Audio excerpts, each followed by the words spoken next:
오늘은 하나님이 기억하신다라는 제목으로 말라기 3장 말씀을 나누도록 하겠습니다. 우리 믿는 사람들은 모두 다 주일 성수 하시지요? 안 하십니까?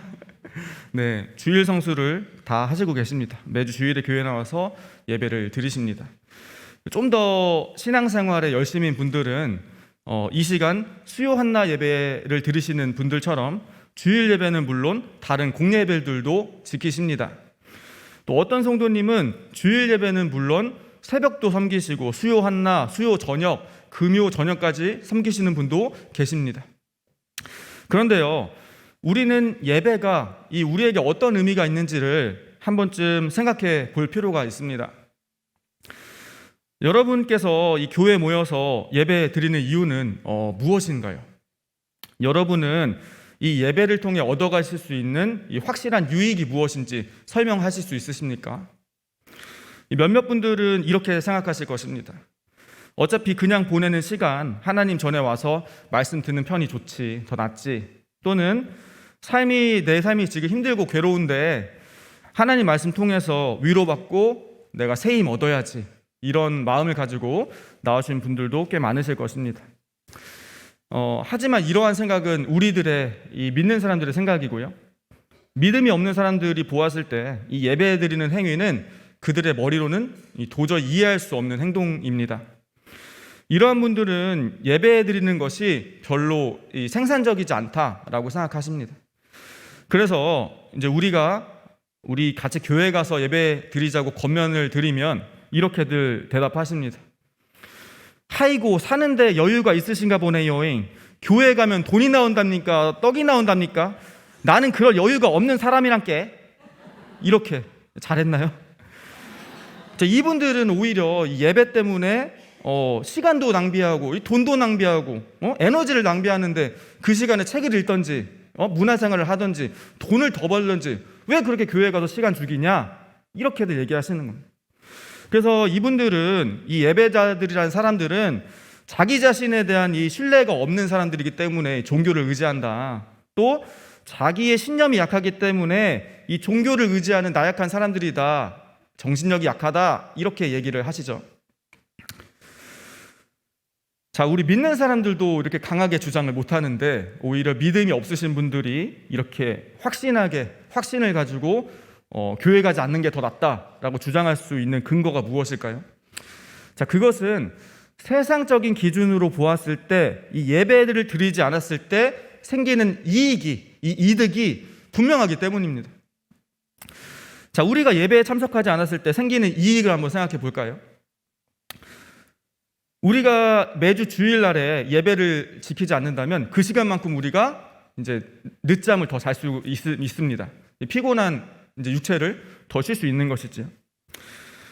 우리가 만약 헌금 생활을 하지 않는다면 우리는 더욱더 많은 돈을 저축할 수 있을 것입니다. 우리 자녀들을 위해서 또 손자, 손녀들 위해서 저축을 더 할 수 있겠죠. 헌금만큼. 또 교회 나오려면 마스크를 쓰고 있긴 하지만 이제 그래도 씻어야 되고 또 여성분들 같은 경우 화장도 해야 되고 어쨌든 외출 준비가 좀 번거롭습니다. 그죠? 또 그 외에도 교회를 나오게 되면 이제 목사님이나 아니면은 이제 구역장님들, 교구장님들께 이제 그런 연락들이나 사역을 좀 해주세요라는 부탁들, 이런 권면들에 대해서 좀 자유롭게 되는 것입니다. 연락이 이제 안 오게 되는 겁니다. 자, 이것이 믿음이 없는 분들이 현재 이 안디옥교회에 나오지 않으시고 이 예배를 드리시지 않는 이유입니다. 이런 이득들이 있는 거죠.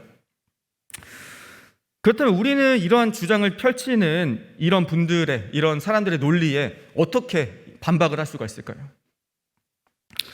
우리가 이 주장에 대해서 대답하려면 예배에 참석하지 않는 것보다 예배에 참석하는 것이 훨씬 더 유익합니다. 그렇기 때문에 예배 나와야 됩니다. 이렇게 얘기를 할 수 있어야 되지 않겠습니까? 자, 만일 우리가 이 예배의 가치에 대해서 이렇게 잘 대답할 수 없다면 우리는 그저 종교적인 습관 때문에 이렇게 찬양 부르고 예배 드리는 것일 수도 있습니다. 이 습관적인 예배자일 수도 있다는 거예요. 또는 그저 이 마음의 위안을 얻기 위해서 이 예배에 참석하는 것일 수도 있습니다. 자, 그래서 우리는 예배가 우리의 삶에 또 우리한테 어떤 유익을 주는지 또 어떤 가치가 있는지를 분명하게 알고 예배에 나와야 됩니다.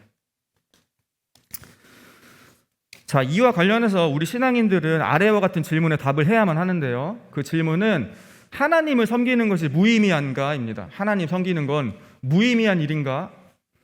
이 질문은 말라기에서 다루고 있는 이 6개의 신앙 논쟁, 신앙 논박 중에 마지막 논박에 해당합니다. 28살 때 저는 이 2가지 이름으로 불렸는데요. 교회에서는 전도사님으로 불렸습니다. 그리고 방과후 학교에서는 컴퓨터 선생님이라고 불렸습니다. 애들은 저를 컴쌤 하면서 불렀습니다. 그때는 제가 신학대학교를 다니던 때였는데 제가 조금이라도 이제 생활이 보탬이 되고자 신학 수업이 끝난 후에는 근처 방과후 학교에서 이 컴퓨터 자격증을 따서 이 선생님으로 이 파트타임 잡을 했던 것입니다. 저는 전도사로서는 이렇게 교회에서 말씀을 전하고요. 또 신앙 프로그램을 진행했고, 또 방과후 교사로서는 이 타자를 어린이들이 빠르게 칠 수 있도록 교육시키고, 또 문서 작성 능력 평가를 치르는 시험, 이 ITQ 시험이라고 하는데요. 이 국가 자격증에 잘 응시할 수 있도록 이 학생들을 가르쳤습니다.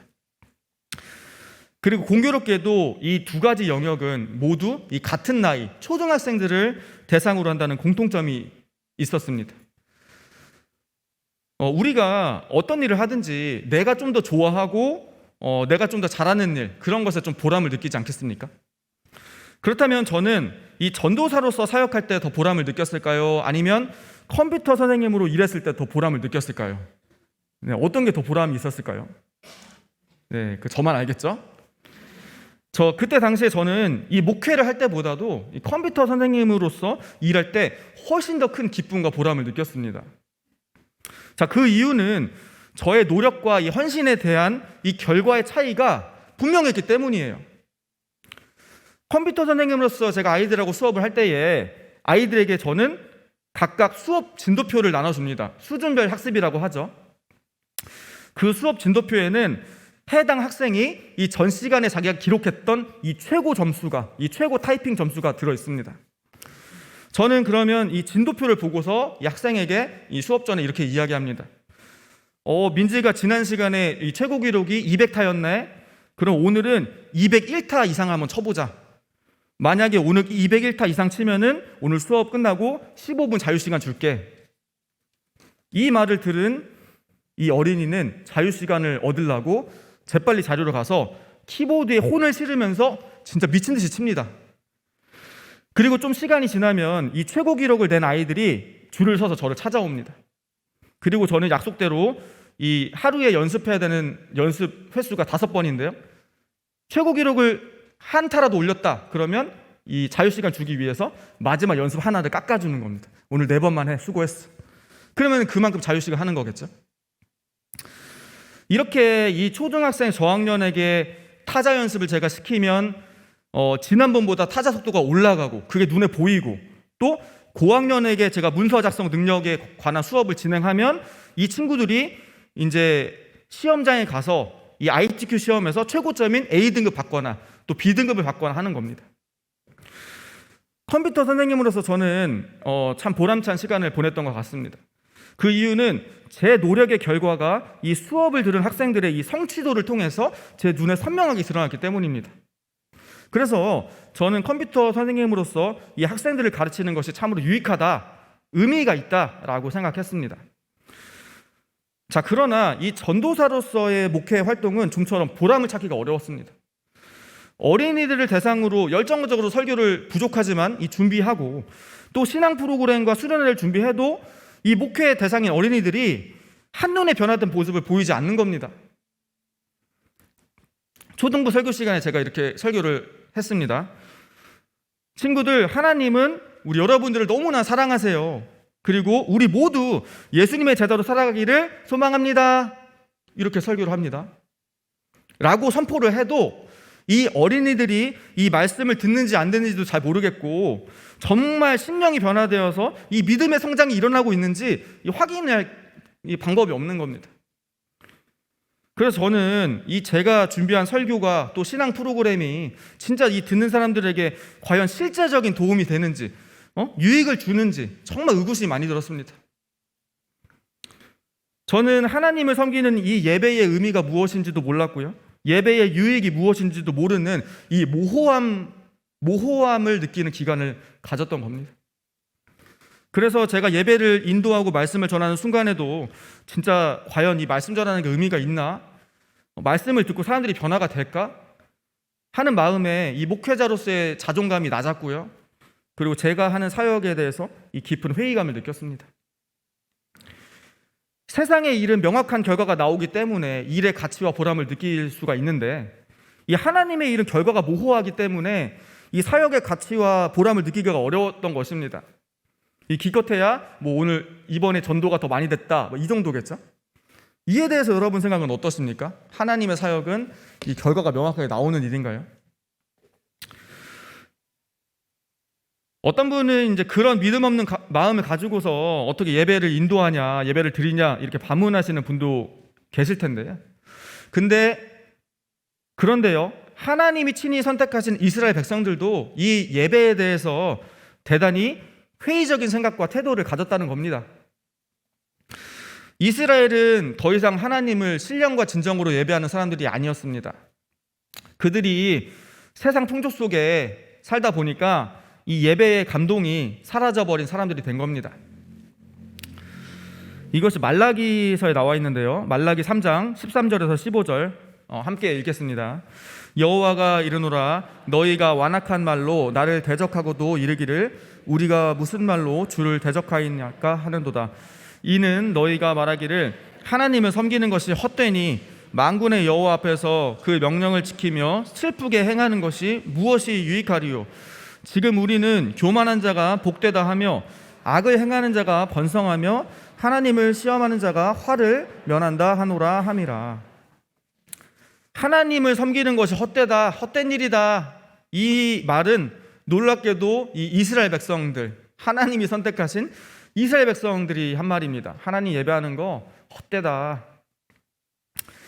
한때 이스라엘 백성들은 어땠습니까? 이 모세 앞에 나타나신 지극히 거룩하시고 두려운 하나님의 존재 앞에 그 하나님을 쳐다볼 수도 없어서 땅에 얼굴을 파묻고 벌벌벌 떨면서 하나님을 섬겼던 사람들입니다. 제발 우리를 죽이지 말라고 하나님을 두려워했던 그런 경건한 예배자였습니다. 그러나 시간이 흐르자 이 이스라엘 사람들의 후손들은 하나님을 공경하지도 않고 두려워하지도 않았습니다. 오히려 그들은 교만해져서 이 예배를 대수롭지 않은 것들로 여기고, 그것도 모자라 하나님을 향해서 이 예배가 의미가 없다는 등 이 무례하고 이 모욕적인 말을 내뱉었던 것입니다. 왜 이스라엘 백성들의 신앙이 미적지근해지고 왜 예배가 이렇게 무너졌을까요? 그 이유는 이스라엘 백성들이 하나님을 섬기지 않는 사람들이 세상에서 더 행복하고 더 성공하는 삶을 산다는 것을 목격했기 때문입니다. 이 교회를 안 다니고 하나님 믿지도 않는데 더 잘 살고 더 부유해지고 자녀들도 잘 되고 하니까 갑자기 회의감이 든 겁니다. 이러한 이 세상 사람들의 성공한 모습은 이제 욥기 21장에 나타나 있는데요. 제가 한번 읽겠습니다. 욥기 21장 7절에서 16절. 어찌하여 악인이 생존하고 장수하며 세력이 강하냐? 그들의 후손이 앞에서 그들과 함께 굳게 서고 자손이 그들의 목전에서 그러하구나. 그들의 집이 평안하여 두려움이 없고 하나님의 매가 그들 위에 임하지 아니하며 그들의 수소는 새끼를 베고 그들의 암소는 낙태하는 일이 없이 새끼를 낳는구나. 그들이 아이들을 양떼같이 내보내고 그들의 자녀들은 춤추는구나. 그들은 소고와 수금으로 노래하고 피리 불어 즐기며 그들의 날을 행복하게 지내다가 잠깐 사이에 스올에 내려가느니라.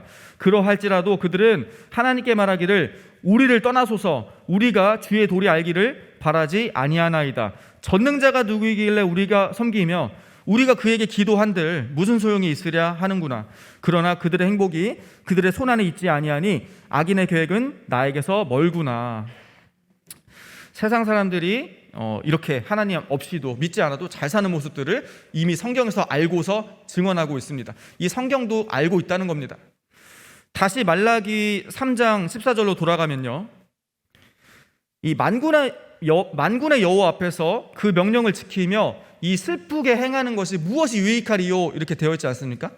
이 슬프게 행하는 것을 한번 주목해 볼 텐데요, 이 말은 구약의 제사에서 나타나는 이 제의적이고 형식적인 통곡을 의미합니다. 예를 들면 우리가 예배 때 이 예배 순서에 우리는 있지 않지만 뭐 참회의 시간, 뭐 회개의 시간 때 다 같이 울부짖는 시간들이 있지 않습니까? 예배 때 주여 우리의 죄를 용서해 주옵소서 하는데 그런 울음이 이 구약의 제사, 구약의 예배에도 있었다는 겁니다. 자, 그런데요, 이 울음은 마치 장례를 당한 집에서 슬픈 분위기를 이 돋우기 전에 돈을 주고 고용한 전문 울음꾼의 소리와도 같은 이 진심이 들어있지 않은 형식적인 울음소리와 같았다라는 것입니다. 이러한 제의적인 통곡은 하나님을 위한 것이 아니라 자기 만족적인 종교적 의식으로 변화되었습니다. 즉 하나님을 위한 예배가 사람을 만족시키는 예배로 변질되었다는 것입니다.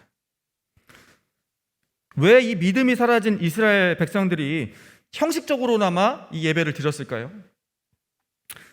비록 그들의 믿음은 다 사라졌지만 이 신앙생활을 했던 관성은 남아 있었다는 것입니다.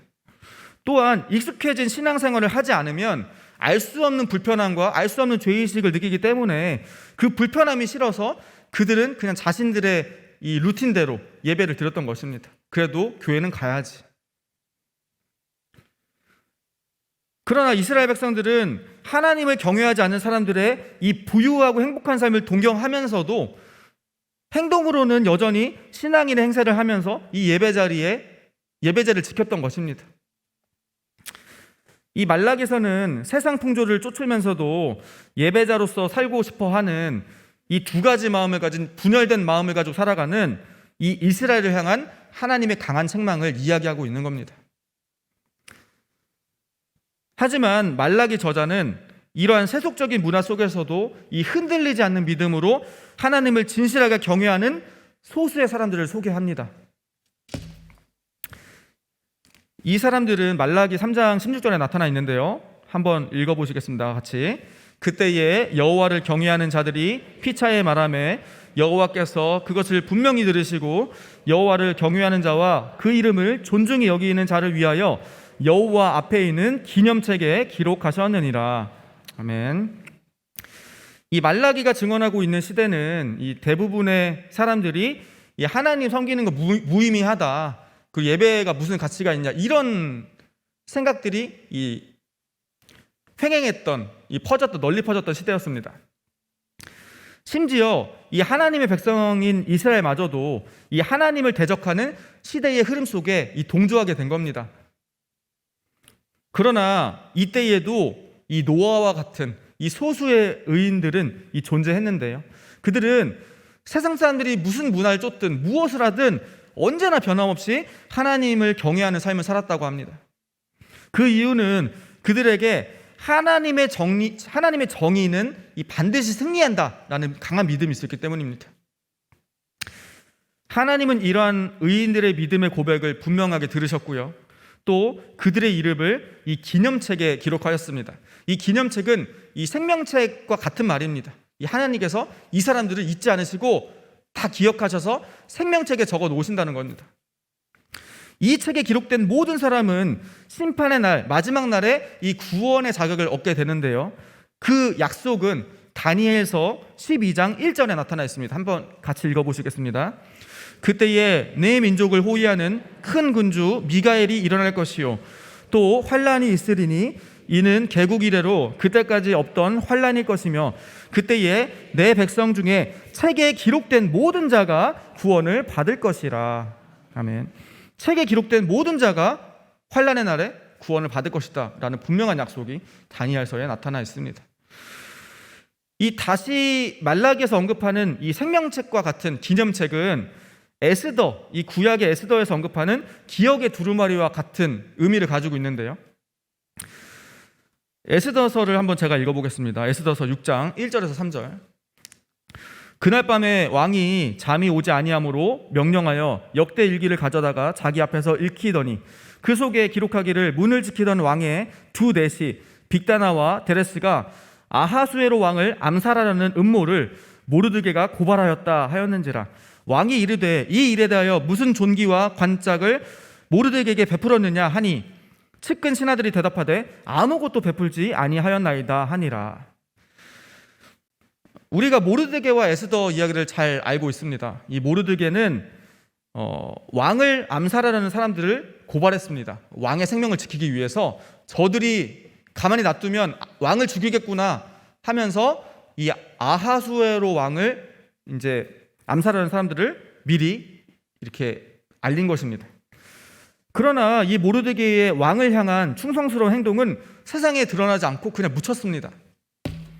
그러나 그의 이 선행은 결국 역대 일기를 통하여서 왕에게 알려지게 되었습니다. 이로 인해서 모르드게는 왕에게 칭찬을 받고 더욱더 큰 영광스러운 자리에 앉게 되었다는 것입니다. 이것을 통해 우리가 깨달을 수 있는 것은 무엇이죠? 세상 속에서 우리가 살 때 의인의 의로운 행동이 삶에 드러나지 않더라도, 우리가 좋은 일을 한 것들을 아무도 몰라준다고 할지라도 우리의 주인 되신 하나님께서는 그를 기억하시고 반드시 보상하신다라는 겁니다. 많은 사람들이 이 성숙한 신앙인이 되기 위해서 하나님이 정말 살아계셔서 역사하시는지 검증하는 이 과정들을 겪는 것 같습니다. 저 또한 하나님이 믿어지지 않고 이 믿음에 대해서 이 회의적이었던 때가 있었는데요. 저희 가문의 초대 신앙인이 이 친할머니신데, 그 할머니께서는 저에게 입버릇처럼 이렇게 항상 이야기하셨습니다. 주의 영광을 위해 살아라. 주의 영광을 위해서 살아라. 저는 근데 이 말이 마음에 들지 않았습니다. 하나님의 영광을 위해서 사는 것이 정확하게 무엇인지도 모르겠고 굉장히 모호한 말이고 또 분명하지 않게 느껴졌기 때문입니다. 세상에는 너무나도 복잡하고 다양한 문제들이 있는데 할머니가 말씀하신 정답은 언제나 주님의 은혜로, 주님의 영광을 위해서인 겁니다. 제가 하나님을 깨닫기 전까지 이런 할머니 고백은 마치 어려운 문제들에 대한 해결책을 모호하게 만드는 것들이었습니다. 그래서 저는 때로는 할머니의 이런 고백이 세상을 살아갈 때는 좀 현실적이지 않다 이렇게 여겼습니다. 여러분, 병이 났으면 어떻게 해야 되죠? 병원에 가서 고쳐야 되지 않습니까? 돈이 만약 없으면 일터에 가서 돈을 벌어야 하는 게 이 세상의 이치이지 않습니까? 그러니까 저는 그런 생각을 가지고 살아왔습니다. 그런데 할머니는 모든 것의 의미를 이 하나님의 주권과 연결하시면서 생각하셨던 것입니다. 저는 그러한 할머니의 말씀이 이제 오래된 신앙을 가지신 분들의 이 진부한 말씀처럼 여겼습니다. 그러나 곧 머지않아 저는 하나님에 대한 제 무지함이 깨어지는 경험을 하게 되었는데요. 하나님에 대한 저의 첫 번째 질문은 하나님 정말 살아계신가 하는 것이었습니다. 저는 이러한 기도 제목 가지고 하나님께 기도를 하고 있었습니다. 믿음으로 기도한 건 아니었고요. 하나님이 정말 계시면 한번 스스로 증명해 주십시오. 나는 기도합니다. 이렇게 했던 겁니다. 하나님께서는 제게 세 가지 신비한 기적들을 통해서 자신의 존재를 드러내셨는데요. 이 모든 일은 제가 소년부 전도사로 과거에 사역했었던 이 1년 동안에 일어났습니다. 그때 저는 하나님을 통해서 나타나는 기적에 대해서 열렬한 관심이 있었습니다. 정말 진심으로 하나님께 기적을 구하면 하나님께서 들어주실 것이라는 확신을 제가 가지고 있었습니다. 자, 여러분 혹시 어떤 행사에 참여하셔가지고 이 추첨을 통해서 이 선물을 받아보신 적이 있으십니까? 네, 그런 경험들이 있으시겠죠? 자, 만약 수요 한나 예배에 오신 여러분들에게 이 추첨을 통해서 선물을 드리려고 하는데, 제가 추첨을 하기도 전에 이 추첨된 분의 이름을 맞춘다면 여러분은 어떤 감정을 느끼시겠습니까? 굉장히 놀라워하시겠죠? 뽑기도 전인데 제가 미리 예언을 하는 겁니다. 김모 권사님께서 당첨되실 것입니다. 근데 뽑아보니 정말 그 권사님의 이름이 나올 때 여러분은 어떤 눈으로 쳐다보실 것입니까? 저는 실제로 이 소년부 예배 행사에 모인 이 40명의 어린이들 중에서 추천된 어린이의 이름을 미리 맞춘 적이 있습니다. 저도 모르게 이 마이크에 한 어린이의 이름을 말했는데요. 소년부 부장님께서 이 접혀진 종이를 펼치자 이 제가 말했던 어린이의 이름이 적혀져 있었습니다. 부장님은 이 소년부 어린이들에게 전도사님이 정말 성령을 받으셨나 보다 라고 말씀하셨고요. 이를 지켜본 이 선생님 한 분께서 자신의 건강을 위해서 기도를 해달라고 예배 끝나고 부탁하셨습니다. 자신이 얼마 전에 건강검진 했는데 이 발견된 종양이 심상치 않다는 얘기를 들었다는 겁니다. 그래서 악성 종양일 가능성이 있다면서 이 정밀 검사를 받으라는 이 병원에 통보가 있었다는 것입니다. 한 번 더 오시라고. 저는 그때 너무 성령을 충만했다고 생각했기 때문에 하나님의 기적을 믿으면서 악한 종양을 떠나갈지어다 이러면서 강하게 선포했습니다. 그때는 아무도 보이지 않습니다, 주변에. 그렇게 선포를 하니까 집사님께서 이 주중에 연락이 왔는데요, 검사 결과를 받으셨는데 감사하게도 몸에 해가 안 되는 종양이라 지금 당장 제거하지 않아도 된다고 이렇게 말씀하시는 것입니다.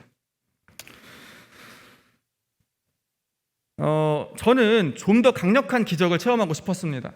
그래서 저는 이 성령으로 불타오르는 사람이 되어서 이 소년부 어린이들 앞에서 강력하게 선포를 했는데요, 얘들아, 하나님 정말 살아계셔. 진실한 마음을 가지고 기도한다면 그 시간이 1분짜리 기도더라도 10초짜리 기도더라도 하나님 진짜 들으신다? 얘들아, 10초 동안 기도해보자. 지금부터 우리 하나님께, 살아계신 하나님께 10초 동안 기도하자라고 하면서 매일 10초 동안 예배 시간 기도했습니다. 아이들이 정말 한 3분의 2 정도는 믿으면서 열심히 기도했던 것 같아요.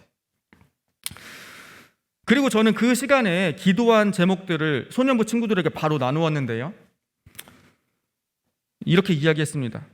전도사님이 지금 기도를 했는데 하나님께서 전도사님께 해외에 대한 비전을 주셨어. 하나님께서 이 뜻을 어떻게 이루어 가실지 한번 지켜보자. 전도사님 지금 아무런 계획도 없거든. 돈도 없어 얘들아. 근데 한번 믿어보자 라고 이야기했습니다. 근데 이렇게 말하고 집으로 돌아가는데 저도 사람인지라 이게 맞나 싶었습니다. 또 선포한 대로 이루어지지 않으면 어떡할지 하는 염려가 생겼습니다. 이 부서 선생님들은 전도사님 성령 받았다 난리가 났는데 저는 그런 염려가 생겼습니다. 그러나 하나님께서는 이 기도의 날개를 달아주셨는지 그 기도한 1년 안에 세 가지 그 외국에 방문하게 하셨는데요, 첫 번째는 그 제2차 세계대전의 그 주요한 거점이 되었던 그 핵미사일을 발사했던 그 시작점인 이 티니안 섬을 방문하게 하셨습니다. 휴양지여서 2명 이상만 받는다고 하였습니다. 근데 저는 어떻게든지 기도해서 나는 혼자인데 난 가겠다. 숙박비를 더 주는 한이 있어도 나는 가야 한다. 왜냐면 소년부 아이들에게 선포를 했기 때문에. 그래서 혼자서 아무도 안 가는 휴양지를 혼자 갔습니다. 네. 또한 대학원 룸메이트, 그 방을 같이 썼던 분이 이 대만 출신 목사님이셨는데요, 이 목사님이 초대를 받아서 이 대만에 또 방문하게 되었습니다. 그리고 해외 목회 실습차 이 캐나다를 또 방문하게 되는 경험을 하였습니다.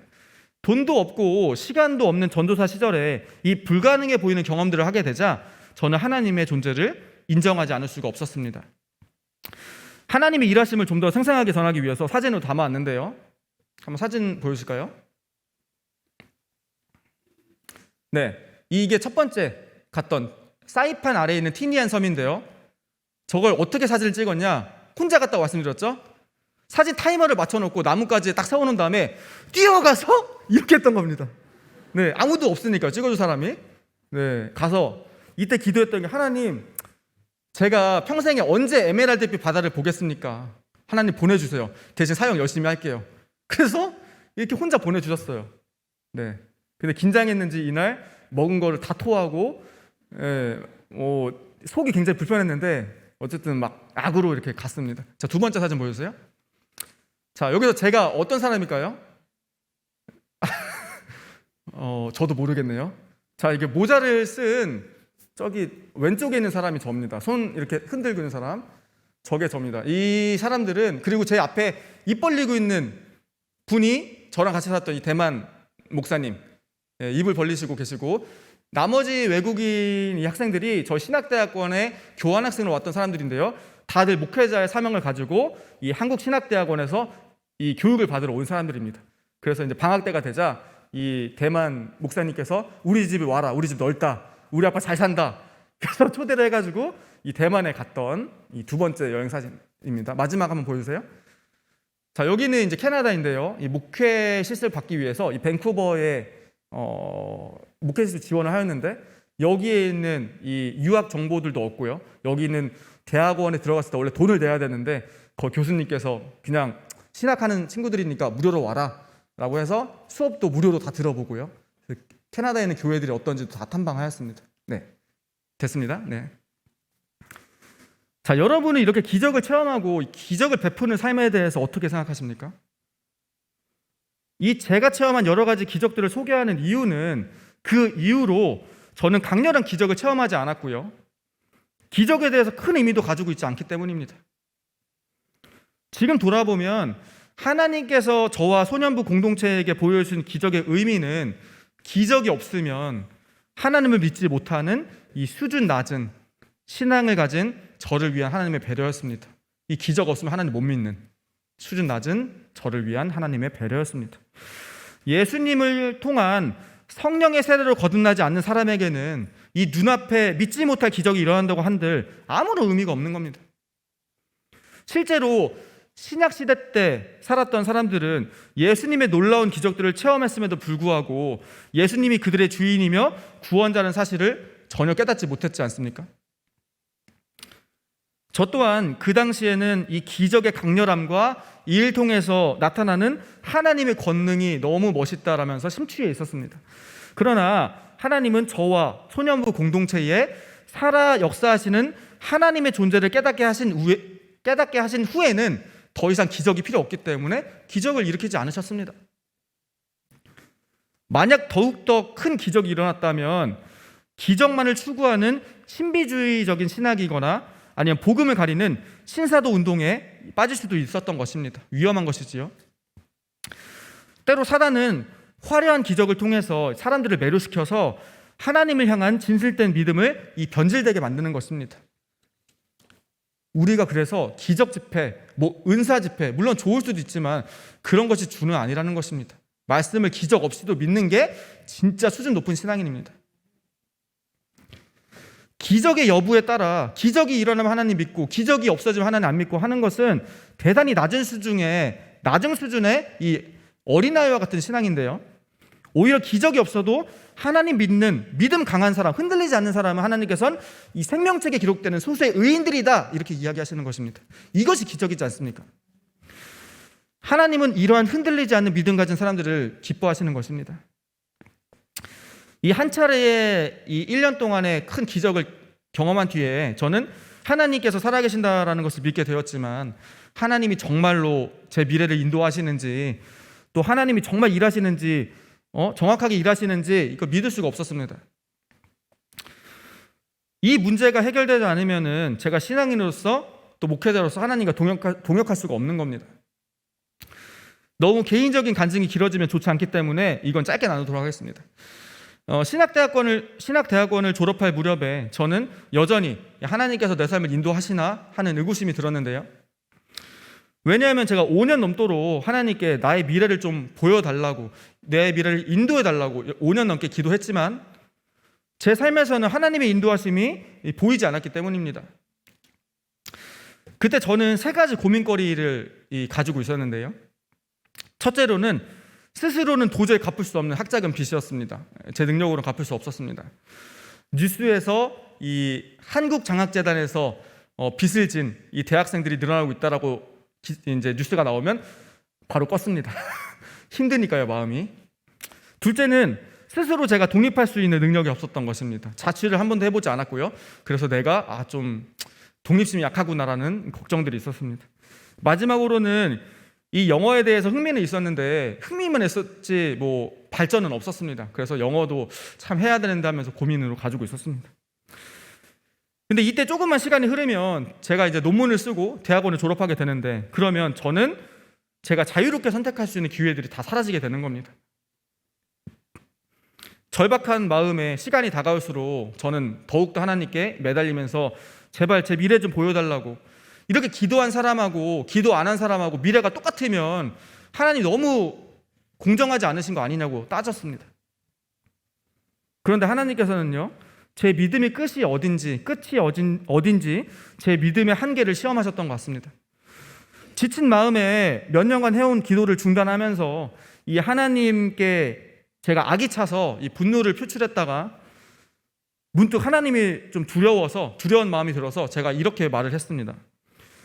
하나님, 저는 하나님이 설령 미래를 보여주시지 않을지라도 제가 끝까지 기도하겠습니다. 저는 하나님하고 약속을 지키는데 하나님은 정의로우신데 저하고 약속을 안 지키시겠습니까? 저는 지킵니다. 이렇게 이야기했습니다. 기도의 응답은요, 바로 여기 서 있는 저를 통해서 확인할 수가 있습니다. 안디옥 교회에서 이 외국인 예배를 담당하기 위해서 필요한 것들을 한번 생각해 보십시오. 무엇이 가장 중요할까요? 영어인가요?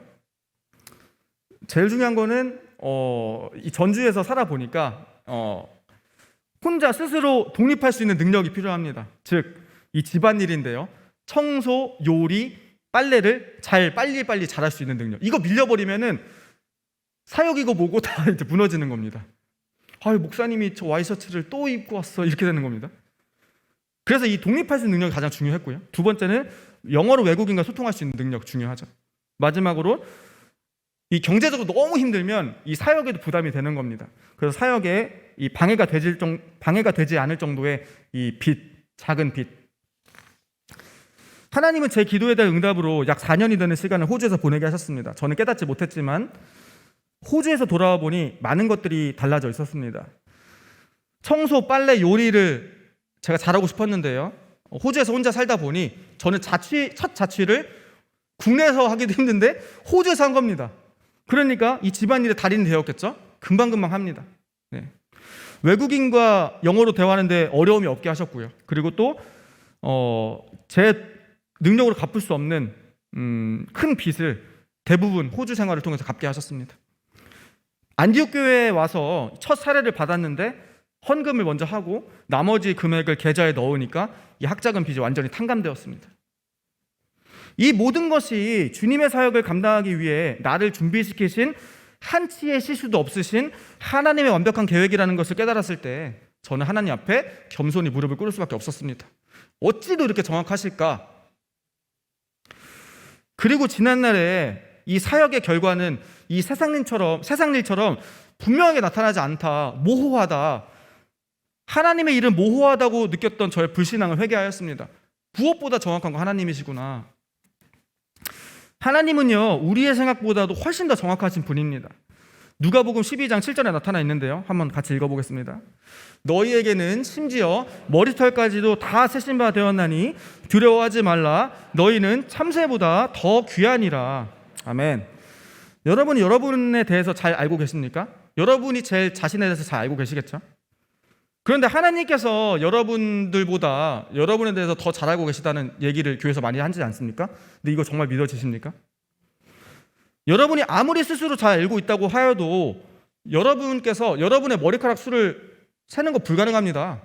세다가 하나 빠집니다. 하지만 우리 하나님께서는 우리의 머리털까지 다 세실 정도로 우리를 정확하게 알고 계시며 우리에 대해서 깊은 관심을 가지고 계신다는 겁니다. 이 말씀을 통해서 그냥 하나님께서 어떤 말씀하실까 상상을 해보았는데요, 이렇게 말씀하실 것 같습니다. 어제는 이 강집사의 머리카락이 10만 5천 54가닥이었는데 오늘은 하나가 빠져서 10만 5천 53가닥이 되었네. 이렇게 세신다는 거겠죠. 감히 우리가 상상할 수 없는 정도의 정확도입니다. 하나님은 우리에 대해서 또 우리의 미래에 대해서 한치의 오차도 없이 완벽한 이해를 가지고 계신 분인데요, 이렇게 완전하신 인도자 되시는 우리 주님께 우리의 삶을 맡기시기를 주님의 이름으로 소망합니다. 이어서 말라기 3장 17절에서 18절 한번 읽어보시겠습니다. 같이 읽겠습니다. 만군의 여호와가 이르노라. 나는 내가 정한 날에 그들을 나의 특별한 소유로 삼을 것이요 또 사람이 자기를 섬기는 아들을 아낌같이 내가 그들을 아끼리니 그때에 너희가 돌아와서 의인과 악인을 분별하고 하나님을 섬기는 자와 섬기지 아니하는 자를 분별하리라. 아멘. 우리가 바쁘게 살다 보면 저도 오늘이 무슨 요일인지 어떤 날짜인지 잘 모르고 살아갑니다. 그런데요, 우리가 하루하루를 의미 있게 살아가는 이유가 있는데요, 그것은 하나님께서 우리의 하루하루의 삶을 주목하고 계시기 때문입니다. 우리에게는 똑같은 하루지만 하나님께서는 언제나 특별하게 관심을 가지고 우리를 보고 계십니다. 우리의 하루하루가 모여서 하나님 앞에 섰을 때 진실된 의인의 삶이 되기도 하고요, 거짓된 악인의 삶이 되기도 합니다. 이 모든 것이 우리의 작은 하루하루가 모여서 나타나는 겁니다. 정의로우신 하나님께서는 심판의 날에 의인과 악인을 분별하실 것입니다. 심판의 날에 하나님께서는 의인들의 신실함에 대해서 반드시 보상하신다는 겁니다. 또한 의인들은 특별한 지위를 가지고 하나님을 따르지 않았던 악인들을 복종시키는 권세를 가지고 있다고 합니다. 지금이야 세상에서 악인들이 우리를 지배하고 또 고통을 준다고 생각하지만 하나님의 나라는 하나님의 주권으로 완전히 반대가 되어버리는 겁니다. 심판의 날에 의인들에 대한 축복의 말씀은 말라기 4장 2절에서 3절에 나타나 있는데요. 한번 같이 읽겠습니다. 내 이름을 경외하는 너희에게는 공의로운 해가 떠올라서 치료하는 광선을 비추리니 너희가 나가서 외양간에서 나온 송아지같이 뛰리라.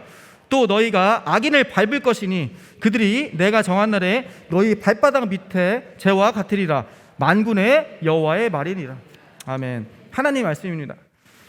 심판의 날에 하나님께서는 이 악인들의 죄에 대해서 반드시 징벌을 내리십니다. 악인들이 겪는 저주와 심판은 이 말라기 4장 1절에 나타나 있습니다. 이 말라기 4장 1절 한번 읽겠습니다. 만군의 여호와가 이르노라. 보라, 용광로 같은 불 같은 날이 이르니 교만한 자와 악을 행하는 자는 다 지푸라기 같을 것이라. 그 이르는 날에 그들을 살라. 그 뿌리와 가지를 남기지 아니할 것이로되. 의인은 누구입니까? 의인은 의로운 행동을 하는 사람이 아닙니다. 의인은 하나님과의 관계를 소중하게 여기고 하나님을 주인으로 섬기는 사람들이 의인입니다. 악인은 누구죠? 나쁜 일 하는 사람들이 악인입니까? 그게 아니라 하나님을 주인으로 여기지 않고 대적하는 사람들 다 악인입니다. 그래서 누가 의인이냐, 내가 의인인가 악인인가를 판별해 보았을 때 기준이 되는 것은 착한 일, 나쁜 일이 아니라 하나님과의 관계가 내가 굳건한가, 굳건하지 않은가가 의인, 악인의 판별 기준입니다. 하나님과 친밀하게 예배드려야 되는 이유가 바로 이것입니다. 내가 예배가 은혜가 떨어졌다, 내가 하나님께 받은 사명의 열정이 떨어졌다, 그러면 우리가 의인의 자리에서 조금씩 밀려나고 있다고 생각하시면 됩니다. 말라기에서 증언하는 교만한 사람들은요, 하나님과의 진정한 관계에는 관심이 없습니다. 그들은 예배에 대한 감동이 완전히 식어버린 사람들이었습니다. 그들은 물질적인 번영과 이익, 세상에 잘 되는 거, 그런 것만 관심이 있었습니다. 이러한 사람들의 논리에 따르면요, 하나님께 예배드리는 거 다 헛된 일이고 손해보는 겁니다. 그러나 그들의 논리가 옳은데요, 그들의 논리가 어디까지 적용되는지 잘 생각해 보아야 합니다. 그들의 논리가 맞는데요, 그들의 논리는 우리가 이 세상에 살 때까지만 적용됩니다. 그 이후로는 적용이 안 됩니다. 우리는 영원한 생명의 삶이 존재한다는 사실을 기억해야만 합니다. 하나님은 우리의 헌신과 이 예배를 반드시 기억하신다는 겁니다. 이로 인해 우리의 이름은 생명책에 기록되어서 심판의 날에 구원을 얻을 수 있는 증거가 된다는 겁니다. 그러나 진정한 구원은 단순하게 우리가 예배를 잘 드린다, 우리의 의로운 행동을 통해서 이루어지는 것이 아닙니다. 정의로운 하나님 앞에서 죄인인 우리는 우리의 의를 나타낼 것이 없습니다. 우리는 하나님의 사랑과 긍휼로 나타나신 예수 그리스도가 필요합니다. 로마서 8장 38절부터 39절 함께 읽겠습니다. 내가 확신하노니 사망이나 생명이나 천사들이나 권세자들이나 현재일이나 장래일이나 능력이나 높음이나 깊음이나 다른 어떤 피조물이라도 우리를 우리 주 그리스도 예수 안에 있는 하나님의 사랑에서 끊을 수 없으리라. 아멘. 예수님의 사랑 안에서 우리 예수님 믿으면 예수님의 사랑 때문에 하나님과 우리의 관계가 끊어질래야 끊어질 수 없다는 겁니다. 예수님 믿어야 됩니다. 그래서 내가 못하고 내가 하나님께 소원한 것 같아도 예수 그리스도를 통해서 강력한 접착제가 예수님이 되어셔가지고 하나님이 무조건 우리와 붙어있게 된다는 겁니다. 오늘 말씀을 정리합니다. 이 하나님 섬기는 것은 결코 헛된 것이 아닙니다. 하나님께서는 이 예배자의 삶을 주목하시고 그 예배자의 이름을 생명책에 친히 지금 기록하시기 때문입니다. 진정한 예배자의 삶은 예수님의 구원자를 믿으면서 예수님의 가르침에 따라서 부족하지만 닮아가려고 살아가는 사람들입니다. 예수님께서 우리에게 가르쳐주신 삶은 무엇입니까? 그것은 첫 번째로 하나님 예배하는 삶입니다. 이 교회 안에서와 교회 밖에서의 삶이 다르겠지만 그 격차를 조금씩 줄여가는 겁니다. 운전 중에 화가 나더라도 예수님을 생각하면서 참는 겁니다. 예수님이라면 어떻게 하셨을까? 모든 것들을 생각하며 기도하면서 나아가는 겁니다. 두 번째로는 이웃을 사랑하는 삶입니다. 우리가 예수님의 가르침에 순종하기를 원합니다. 그리하여서 우리가 예수님의 가르침을 우리 죽는 날까지, 하나님이 불러주실 때까지 잘 실천하시기를 소망합니다. 그리하여 우리의 이름이 하나님의 생명책에 기록되기를 소망합니다. 그래서 마지막 날에 우리가 하나님께 잘했다 칭찬받으며 고생했다, 잘했다 나의 자녀야 하면서 영광스러운 면류관을 주님께 받기를 주님의 이름으로 축원합니다. 우리 시간 우리에게 주신 하나님 말씀 기억하면서 결단한 마음으로 찬양하기 원합니다.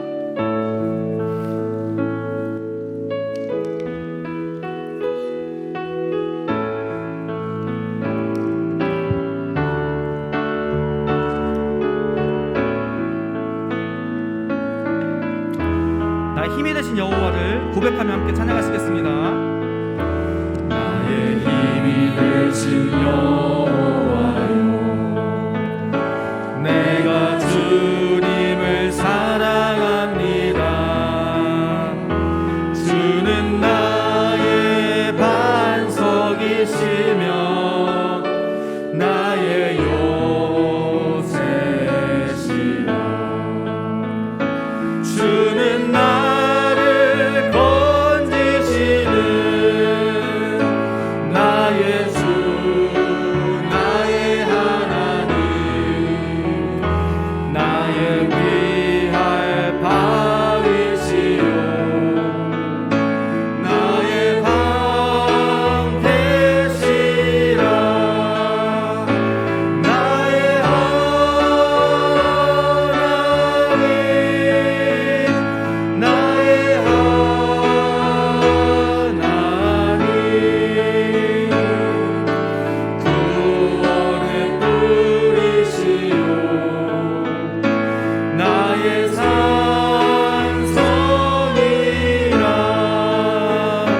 나의 하나님,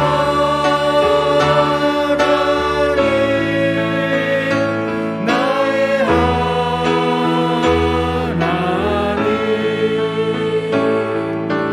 그는 나의 여호와, 나의 구세주. 이 시간 함께 기도하기 원합니다. 우리에게 주신 말라기 3장의 말씀을 통해서 우리의 예배와 삶이 하나님께서 반드시 주목하시고 기억하신다라는 것을 반드시 깨달아 살도록 우리가 살도록 소망합니다. 우리 주님께서 우리의 삶을 주목하신다는 사실을 깨달아 살 수 있도록 우리 이를 위해서 함께 주님의 이름 한번 부르시고 기도하시겠습니다.